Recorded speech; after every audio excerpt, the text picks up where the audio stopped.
Hey guys, welcome to this lecture series of operating system. तो इस lecture में हम लोग highest response ratio next scheduling algorithm के बारे में डिस्कस करेंगे। तो इस एल्गोरिदम में क्या होता है कि हर एक प्रोसेस के एग्जीक्यूशन के बाद जितने भी सारे अवेलेबल प्रोसेसेस हैं सबके लिए हम लोग इस रेस्पॉन्स रेशियो, ये एक वैल्यू है जिसको हम लोग कैलकुलेट करते हैं, और जिस भी प्रोसेस के लिए इस रेस्पॉन्स रेशियो का वैल्यू सबसे ज़्यादा है उसको हम लोग एग्जीक्यूशन के लिए भेजेंगे। तो इसके बारे में थोड़ा और डिटेल्स में देखते हैं। It prefers short burst time jobs as well as limits the waiting time of the longer jobs. इसका मतलब क्या है कि ये प्राइमरीली जिस जॉब का बर्स्ट टाइम छोटा है उसको प्रेफर करता है एग्जीक्यूशन के लिए, लेकिन ऐसा भी नहीं कि जिन सब जॉब का बर्स्ट टाइम ज़्यादा है उन लोगों को बहुत टाइम तक इंतजार करना पड़े। ये कुछ ऐसे काम करता है जिस तरीके से इन सब लॉन्गर जॉब्स का वेटिंग टाइम जो है ज़्यादा ना हो पाए, उसका वेटिंग टाइम को ये लिमिट में रखता है और उसको in the mean time execution के लिए भेज देता है। दूसरा पॉइंट क्या है कि execution order is decided based on the response ratio. तो हर एक प्रोसेस का रेस्पॉन्स रेशियो कैलकुलेट होता है और जिस भी प्रोसेस का रेस्पॉन्स रेशियो उस पॉइंट पे सबसे ज़्यादा है उसको हम लोग एग्जीक्यूशन के लिए भेज देते हैं। तो इस रेस्पॉन्स रेशियो को कैसे कैलकुलेट करते हैं? तो रेस्पॉन्स रेशियो का फॉर्मूला है W plus b by b, जहाँ पे W क्या है? वेटिंग टाइम, बी है बर्स्ट टाइम। तो जैसे कि मैंने पहले बोला कि हर एक प्रोसेस का एग्जीक्यूशन के बाद जितने भी सारे और अवेलेबल प्रोसेसेस हैं उन सब के लिए उस पॉइंट ऑफ टाइम पे रेस्पॉन्स रेशियो कैलकुलेट होता है। जैसे कि मैं एक एग्जांपल ले लूँ, मेरे पास P1, P2 और P3 तीन जॉब है। Let's say at time T P1 का एग्जीक्यूशन हो गया, तो एट टाइम T मेरे पास और दो जॉब अवेलेबल है, P2 और P3। तो एट टाइम T पे हम लोग इस P2 और P3 का रेस्पॉन्स रेशियो कैलकुलेट करेंगे। तो दोनों के लिए बर्स्ट टाइम तो फिक्स्ड है, लेकिन वेटिंग टाइम जो है हम लोग up to time T P2 का वेटिंग टाइम कितना है उस हिसाब से हम लोग रेस्पॉन्स रेशियो कैलकुलेट करेंगे, और एट टाइम T P3 का वेटिंग टाइम कितना है उस हिसाब से हम लोग रेस्पॉन्स रेशियो कैलकुलेट करेंगे। और ये एक नॉन प्रीएम्प्टिव एल्गोरिदम है। इसका मतलब एक प्रोसेस जाएगा तो वो पूरा का पूरा एग्जीक्यूशन खत्म करेगा, उसके बाद दूसरे प्रोसेस को हम लोग भेजेंगे। तो अभी एक एग्जांपल देख लेते हैं। तो मेरे पास ये 5 प्रोसेस है और इसका अराइवल टाइम और बर्स्ट टाइम दिया हुआ है। तो उसका एक गैंट चार्ट बना लेंगे पहले। ये शुरू होगा 0 से। तो एट टाइम 0 मेरे पास एक ही जॉब है P1, तो मुझे यहाँ पे रेस्पॉन्स रेशियो कैलकुलेट करने की जरूरत नहीं है। तो एक ही जॉब अवेलेबल है तो हम लोग एक ही जॉब को भेज देंगे। ये एक नॉन प्रीएम्प्टिव है, तो ये पूरा का पूरा एग्जीक्यूट होगा 0 से लेकर 3 तक, तो इसका एग्जीक्यूशन खत्म हो जाएगा। अब एट टाइम 3 पे कौन कौन सा जॉब मेरे पास अवेलेबल है? ओनली P2 अवेलेबल है। तो अभी भी मुझे रेस्पॉन्स रेशियो कैलकुलेट करने की जरूरत नहीं है क्योंकि मेरे पास सिंगल जॉब ही अवेलेबल है। तो हम लोग P2 को भी भेज देंगे एग्जीक्यूशन के लिए। उसको चाहिए 6 यूनिट ऑफ टाइम, तो 3 से लेके 9 तक इसका एग्जीक्यूशन होगा और इसका भी एग्जीक्यूशन खत्म हो जाएगा। एट टाइम 9 मेरे पास P3, P4 और P5 अवेलेबल हो चुका है क्योंकि इन लोगों का अराइवल टाइम 4, 6 और 8 है। तो अभी मेरे पास मल्टीपल प्रोसेस है और मुझे डिसीजन लेना है कि किसको एग्जीक्यूशन के लिए भेजना है। तो इस पॉइंट पे हम लोग रिस्पॉन्स रेशियो कैलकुलेट करना शुरू करेंगे। तो एट टाइम 9 हम लोग हर एक प्रोसेस के लिए रेस्पॉन्स रेशियो कैलकुलेट करेंगे। तो पहले आएगा P3, इसका रेस्पॉन्स रेशियो क्या है? तो एट टाइम 9 पे P3 का वेटिंग टाइम कितना है? इसका अराइवल टाइम है 4 और हम लोग कैलकुलेट कर रहे हैं एट टाइम 9 पे, तो इसका वेटिंग टाइम होगा 9 माइनस 4 प्लस इसका बर्स्ट टाइम कितना है? 4 बाई इसका बर्स्ट टाइम। आपको याद ही होगा कि इसका फॉर्मूला क्या है?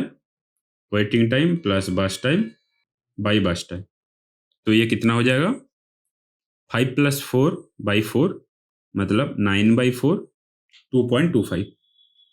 एट टाइम 9 पे P4 का रेस्पॉन्स रेशियो क्या हो जाएगा? तो इसके लिए पहले हम लोग निकालेंगे वेटिंग टाइम P4 का। तो इसका अराइवल टाइम है 6, हम लोग वेटिंग टाइम कैलकुलेट कर रहे हैं एट टाइम 9 पे, तो 9 माइनस 6 प्लस इसका बर्स्ट टाइम कितना है 5 बाई बर्स्ट टाइम मतलब बाई 5। तो ये कितना हो जाएगा?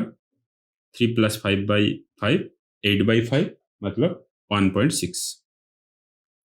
सिमिलरली P5 का हम लोग रेस्पॉन्स रेशियो निकालेंगे। तो इसका वेटिंग टाइम कितना होगा? इसका अराइवल टाइम है 8, हम लोग कैलकुलेट कर रहे हैं एट टाइम 9 पे, 9 माइनस 8 प्लस बर्स्ट टाइम कितना है 2 बाई बर्स्ट टाइम जो भी है 2। तो ये कितना होगा? 3/2 मतलब 1.5। तो अभी मेरे पास P3, P4 और P5 तीन जॉब है जिसका रिस्पॉन्स रेशियो है 2.25, 1.6, 1.5। तो अभी हम लोग किसको भेजेंगे? 2.25 वाले को, मतलब P3 को। तो यहाँ पे एक देखने वाली बात है कि P3 का बर्स्ट टाइम 4 है, P4 का बर्स्ट टाइम 5 है, P5 का बर्स्ट टाइम 2 है, लेकिन फिर भी ये P3 को भेज रहा है क्योंकि इसका वेटिंग टाइम जो है यहाँ पे बहुत ज़्यादा है। ये 5 यूनिट टाइम तक ऑलरेडी वेट कर चुका है, जबकि इसका शॉर्टेस्ट बर्स्ट टाइम है ओनली 2 है, लेकिन ये ओनली 1 यूनिट टाइम वेट कर चुका है। तो शेड्यूलर के हिसाब से ये और भी वेट कर सकता है, ये ओनली 1 यूनिट टाइम वेट किया हुआ है, लेकिन P3 जो है ऑलरेडी 5 यूनिट टाइम वेट कर चुका है। इसीलिए ये वाला जो शेड्यूलिंग एल्गोरिदम है P3 को प्रेफर कर रहा है क्योंकि ये बर्स्ट टाइम के साथ साथ वेटिंग टाइम को भी मद्देनजर रखता है। तो हम लोग P3 को एग्जीक्यूशन के लिए भेजेंगे। P3 को चाहिए 4 यूनिट टाइम, सो 9 से लेके 13। तो एट टाइम 13 हम लोग के पास फिर से कौन कौन सा जॉब है? P4 और P5। तो एट टाइम 13 फिर से हम लोग इस P4 और P5 के लिए रेस्पॉन्स रेशियो कैलकुलेट करेंगे। तो एट टाइम 13 P4 का रेस्पॉन्स रेशियो क्या हो जाएगा? अभी P4 का वेटिंग टाइम कितना होगा?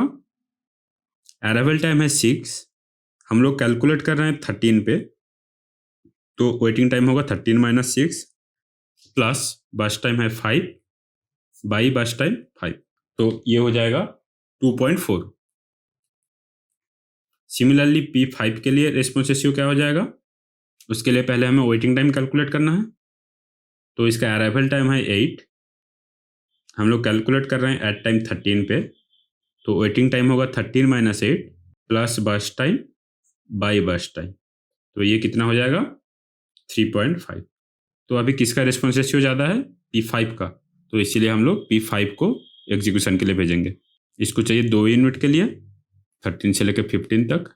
एट टाइम 15 मेरे पास सिंगल जॉब अवेलेबल है जो कि है P4, तो फिर से हमें रेस्पॉन्स रेशियो कैलकुलेट करने की जरूरत नहीं है, हम लोग सीधा सीधा P4 को एग्जीक्यूशन के लिए भेज देंगे। इसको चाहिए 5 यूनिट के लिए, सो 15 से लेकर 20 तक। तो अभी हम लोग कंप्लीशन टाइम नोट कर लेंगे। P1 का कंप्लीशन टाइम है 3, P2 का कंप्लीशन टाइम है 9, P3 का है 13, P5 का है 15 और P4 का है 20।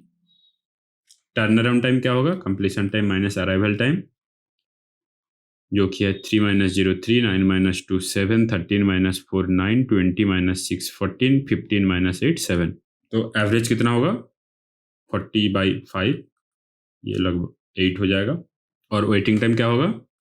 Turn around time minus burst time, 3 minus 3 0, 7 minus 6 1, 9 minus 4 5, 7 14 minus 5 9, 7 minus 2 5।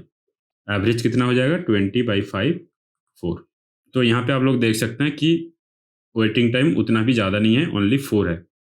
तो ये जो एल्गोरिदम है बर्स्ट टाइम के साथ साथ वेटिंग टाइम को भी मद्देनजर रखता है और दोनों में एक बैलेंस रखने की कोशिश करता है, ताकि शॉर्टेस्ट जॉब को पहले मौका मिले, साथ साथ दूसरा किसी जॉब को उस चक्कर में बहुत ज़्यादा टाइम तक इंतज़ार ना करना पड़े। तो अगर किसी जॉब का वेटिंग टाइम ज़्यादा हो गया थोड़ा सा, तो उसको जो है इस एल्गोरिदम प्रेफर करता है और उसको एग्जीक्यूशन के लिए भेज देता है।